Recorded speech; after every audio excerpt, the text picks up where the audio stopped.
이번에는 ICT 트렌드를 소개해드리는 ICT 월드 시간입니다. IT 칼럼니스트 이호훈 씨와 함께하겠습니다. 어서 오십시오. 안녕하세요.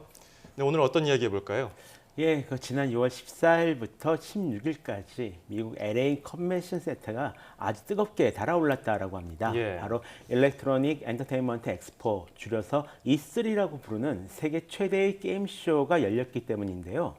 22번째를 맞는 이번 행사에는 방문객만 약 7만 명, 그리고 인터넷 TV를 통한 누적 시청자 수만 4,200만 명을 기록할 정도로 많은 관심을 받았습니다.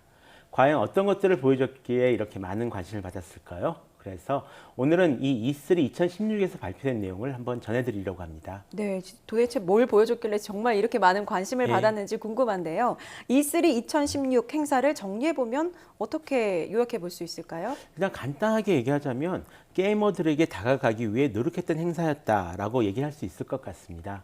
그동안 E3는 이 게임 소비자 중심 행사라기보다는 게임 업계 관계자들이나 아니면 이 언론 종사자들을 위한 성격의 행사였던 것이 사실인데요. 이번 참가자 7만 명 중에서도 업계 관계자가 약 5만 명이고요. 일반 게이머들은 2만 명에 지나지 않았습니다. 게임 소비자가 많이 참가하는 다른 게임쇼와는 성격이 좀 다르죠. 하지만 이번에는 일반 게이머들도 함께 즐길 수 있도록 많은 신경을 썼다라고 합니다.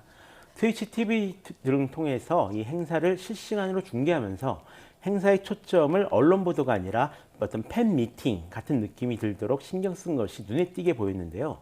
중요 게임 정보를 E3 이전에 게임사 자체 이벤트를 통해서 미리 공개를 한다거나 아니면 나중에 있을 게임 팬 행사를 위해서 아예 공개하지 않는 일도 있었다라고 합니다.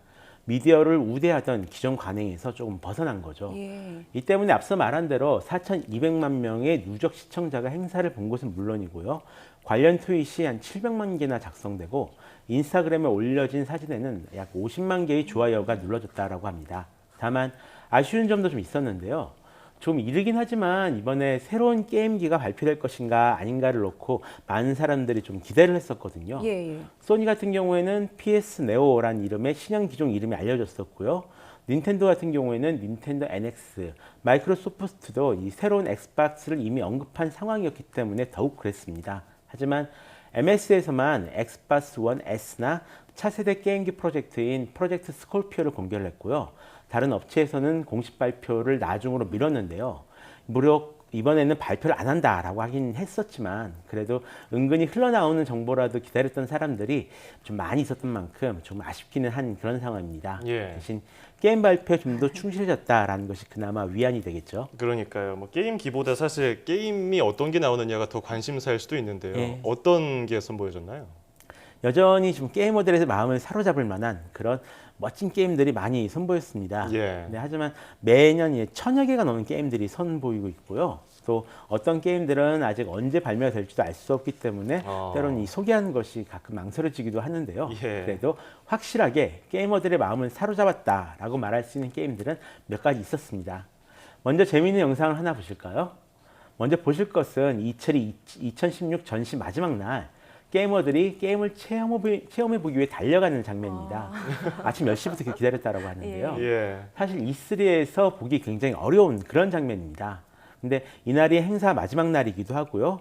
조금이라도 늦으면은 무려 한 4시간 정도를 기다려야 겨우 게임을 체험해볼 수 있었기 때문이기도 예. 합니다. 바로 닌텐도가 내놓은 신작 젤다의 전설 브레스 오브 더 와일드가 게이머들을 달리게 한 주인공인데요.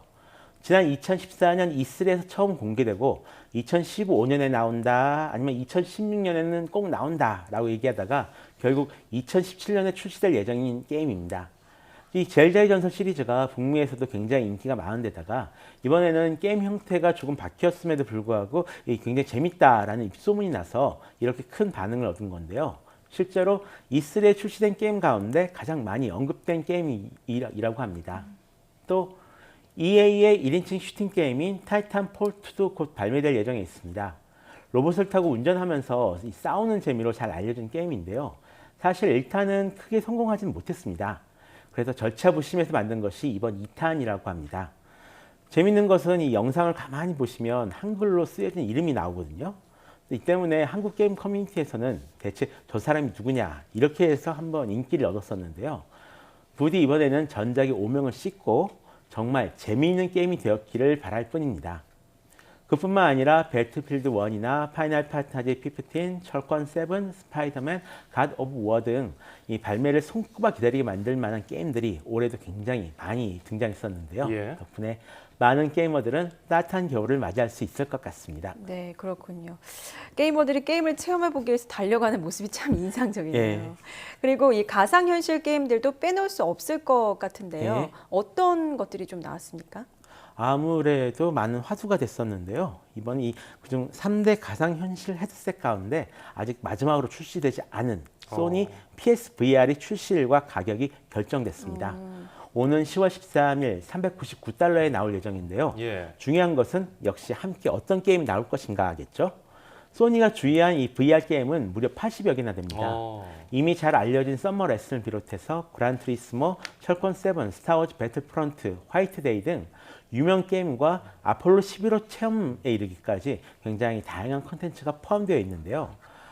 리스트는 조금 화려하지만 이 걱정의 목소리도 많이 들립니다. 막상 이 E3에서 체험해본 사람들의 말을 빌리면 아직까지는 게임 완성도가 좀 떨어진다라고 하는데요. 예. 예를 들어서 이 슈퍼히어로 가상현실 게임을 즐기다 보면 왜 내가 히어로가 아니고 일반인인지를 좀 뼈저리게 느낄 수 있다라고 합니다. 또 어떤 게임들은 게임은 재밌는데 팔다리를 좀 많이 움직이다 보니까 금방 피곤해진다라고도 하는데요. 더불어 꽤 많은 게임들이 일반 게임과 가상현실 게임 양쪽에 양다리를 걸치고 있습니다.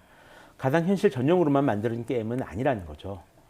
가상현실을 위한 대신 이 가상현실을 위한 장비가 또 새롭게 나온 것들도 있는데요. 꼭 헤드셋만 있는 것은 아니고요. 예. 지난 대만 컴퓨텍스 때부터 보여줬던 이 새로운 형태 PC가 등장했습니다.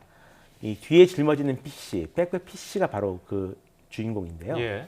대래 게임 PC 브랜드 에일리언웨어에서 개발 중인 시제품이 이번에 선을 보였습니다. 등에 이렇게 짊어지고 있는 형태 예, PC거든요. 예, 지금 보이네요. 예, 근데 이런 제품이 나온 이유는 지금까지 나온 가상현실 헤드셋의 문제가 바로 케이블이었기 때문이다라고 합니다. 헤드셋을 쓰고 이제 움직이다가 보면 이 컴퓨터와 연결된 선에 걸려서 넘어지는 사람들이 우회적으로 많았다라고 하는데요. 예. 또 마지막으로 게이머가 이 포켓몬 트레이너가 되어서 현실에서 포켓몬을 잡을 수 있는 증강현실 스마트폰 게임 포켓몬 고도 곧 발매될 예정입니다.